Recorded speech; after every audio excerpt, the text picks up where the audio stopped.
What's up everybody, Dean Ellis from Dartech again, and we're going to go on with some more menu items.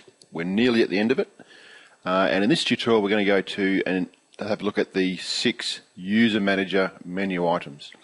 Now these are all primarily used for registering new users or new readers onto your site, and to reset passwords, logins, and edit their profile, etc, etc. Okay, so what we'll do is we'll get into it and we'll show you basically what they look like and where they should be. So the first one is the edit user profile, which I have made up previously. There it is there. And this one you need to put under, everything else is pretty much the same, but you need to put it under the registered access level. Okay, if you put it under public, so it's displayed in public, it won't actually work because the database needs to know what profile it needs to edit, right? And it can only do that if you log in. So you put under the registered profile. I've placed my my menu item under my text separator called User Manager, just for organisation's sake. And I've left pretty much everything else the same. All right, so I'll have a quick look at that. There's the User Manager there. Okay, and there's the edit profile. Now if I click on, I've left this on for a fair while now, so if I click on that it'll probably kick me out. Oh no, it's still there. Look at that. So there's the profile. It's all it's basically a form, and you can go in there and you can change the password. You can change your email. You can pick your which editor you want, which time zone you're in. Let's find myself there. There I am. Use that one. What front end language you have. Use the default. So there's a whole range of settings there you can use. Okay, and that's how that edit profile works. Okay, the next one, let's just save and close that. Move into the login form. Well, that's pretty straightforward, isn't it? So if we go into here, we're looking at the login form right there. If we go into here, you'll find, if I log out here, there's your login form under a module, and you can see that module in the module manager.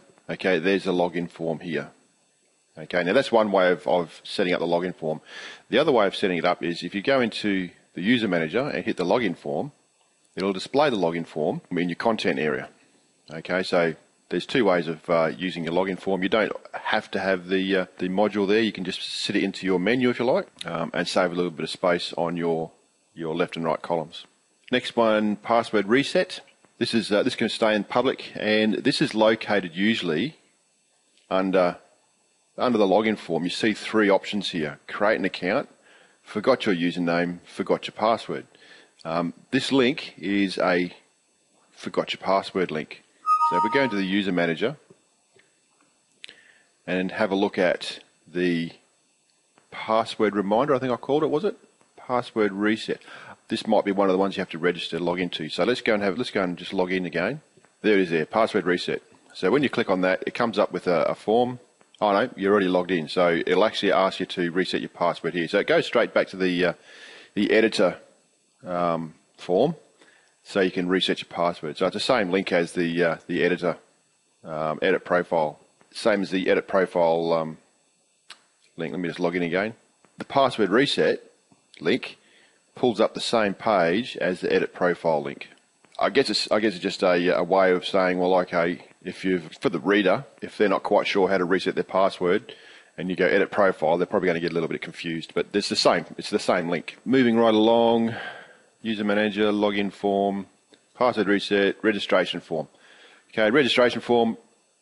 Basically, it's the same setup as the rest of them. This one's a public access form, otherwise people won't be able to register. Okay, I've placed it in my user manager tech list and left everything else pretty much the same.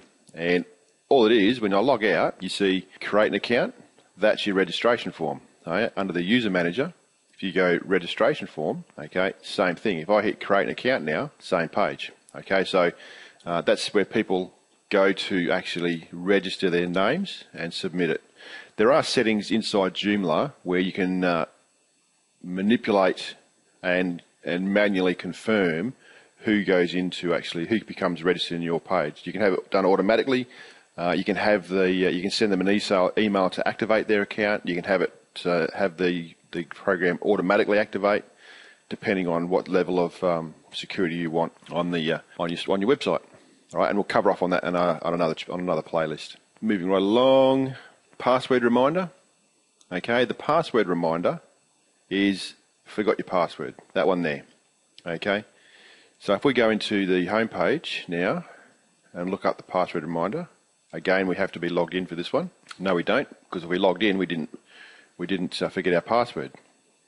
There it is there. If we go to our password reminder, okay, all right, if we enter an email address into there, you'll get an email address taken to another form that will get you to verify a code or something. Now, if we go into forgot your password, okay, there it is there. Now they're slightly different, those two. Password reminder. All right, so it's not so much a password reminder. This is more of a username reminder. So if you put your email address in there, it'll actually give you your username. That's a little bit deceiving there. If we go into the form itself, look at select user manager, okay, and okay, username reminder request. So that's my fault. This should be not so much a password reminder, but a username reminder. That's my bad. Okay, save and close. So if you forgot your username, which is the middle list here, it'll open up the same link as the username reminder here. Okay, so that's how that one works. Send an email address, it'll actually email your username.